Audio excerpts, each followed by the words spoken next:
स्वागत है हमारे यूट्यूब एग्रीकल्चर ज्ञान चैनल पर। साथियों, आज हम बात करेंगे राइस पैडी यानी कि धान की खेती के बारे में बात करेंगे। ठीक है, और ये हो सकता है आप इसको सही से नहीं देख पा रहे हो क्योंकि छोटा लिखा हुआ है। बस आप इसको सुनिएगा ध्यान से, मैं जो बोलूँगा वही सुनिएगा और ये आपको क्लियर हो जाएगा। ठीक है, क्योंकि इस पर बहुत ज़्यादा साफ नहीं आ सकता है। ठीक, बाकी आप इस वीडियो को शेयर कर दीजिए, अभी टीएससी लोगों को फ़ायदा होगा और जो किसान उनको भी फ़ायदा होगा। ठीक है, क्योंकि फसल के बारे में जानकारी होगी तभी आप उसको सही से मेंटेन कर पाएंगे। तो हम बात करें धान की, इसका जो बॉटनिकल नेम है वो ओराइजा सटिवा है। ठीक है, जन्म स्थान ओजन प्लस जो है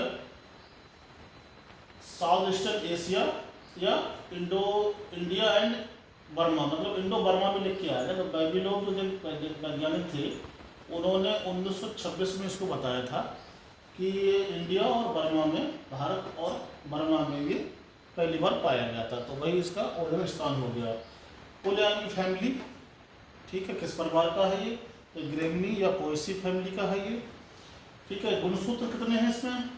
तो 2 बराबर, 2 मत का होता है डिफ्लाइट, त्रिगुणित, तो 2 बराबर क्रोमोसोम का स्केयर 24, क्रोमोसोम स्केयर लिख दीजिए। ठीक है, विश्व में जो कुल क्षेत्रफल में धान की खेती की जाती है वो 155 मिलियन हेक्टेयर है और जो इससे उत्पादन पैदा होता है वो है 596 बिलियन टन। ठीक है, हम भारत की बात करेंगे। भारत में 44.8 मिलियन हेक्टेयर में उगाया जाता है ये। ठीक है, और इसमें जो वसा है वो 2 से 2.5% इसमें वसा पाई जाती है और प्रोटीन 6 से 7% इसमें पाई जाती है। ठीक है, भारत में मैंने बताया था 44.8 है, इसके बाद चाइना का नंबर आता है, फिर इंडोनेशिया, मतलब हम एरिया में ज़्यादा उगाते हैं चाइना से और इंडोनेशिया से। ठीक है, लेकिन जो उत्पादन है वो हम दूसरे नंबर पे आ रहे हैं उत्पादन में, पहले नंबर पे चाइना आता है।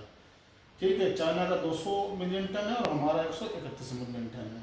फिर बात आती है प्रोडक्टिविटी की, मतलब ये तो उत्पादन हो गया, फिर उत्पादकता की बात आती है। तो जो इजिप्ट है वो पहले नंबर पे आता है, उसके बाद में चाइना आता है। ठीक है, इंडिया की जो एवरेज यील्ड है वो 29 केजी पर हेक्टेयर है। सबसे ज़्यादा जो इंडिया में पैदावार है वो साथियों पंजाब में है, 33-40 केजी पर हेक्टेयर, लेकिन जो प्रोडक्शन है वो हमारे यूपी का ज़्यादा है, हमारे इंडिया में।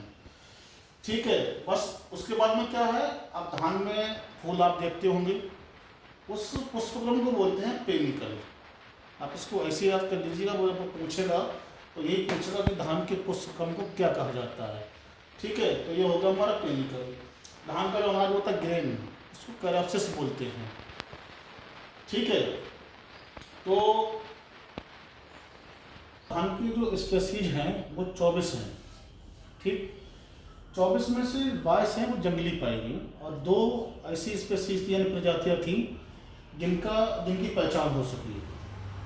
ठीक है, जिसमें नंबर 1 है ओराइजा सटाइवा और नंबर 2 है ओराइजा गिलेबेर्मा।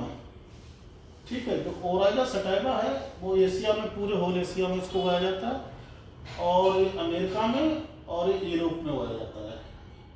ठीक, और जो हमारी जो एक वैरायटी रही गिलेबेर्मा, तो ये पश्चिमी अफ्रीका में, वेस्ट अफ्रीका में इसको उगाया जाता है। ठीक, और इसके भी जो है वो स्पेसीज पाए, उसमें क्या है, एक है इंडिका भारत में उगाई जाती है। उसके बाद दूसरे नंबर पे आती है हमारी जापानिका। ठीक है, ये जापान में आती है, जावानिका ये इंडोनेशिया में पाई जाती है। बाकी आप इनके बारे में डिटेल से अपने किताब में जाके इसको पढ़ लेना।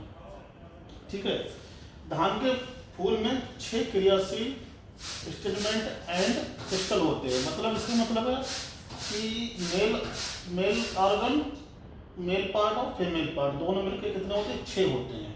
इसको लिख लीजिए, अगर पूछेगा तो कितने पाए जाते हैं आपको बताना, ये 6 पाए जाते हैं।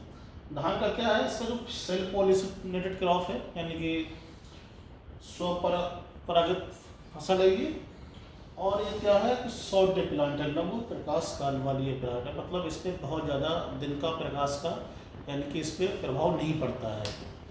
ठीक है, मतलब पूरी साल में इसको हम तीनों सीजन में उगा सकते हैं, सर्दी में भी उगा सकते हैं, जाड़ में भी उगा सकते हैं और गर्मियों में, बरसात में। इस तरीके से हम इसको साल में through out the year Bharat के सारे मतलब पूरे प्रदेशों में कहीं ना कहीं भारत देश में ही उगाई जाती है। अभी हम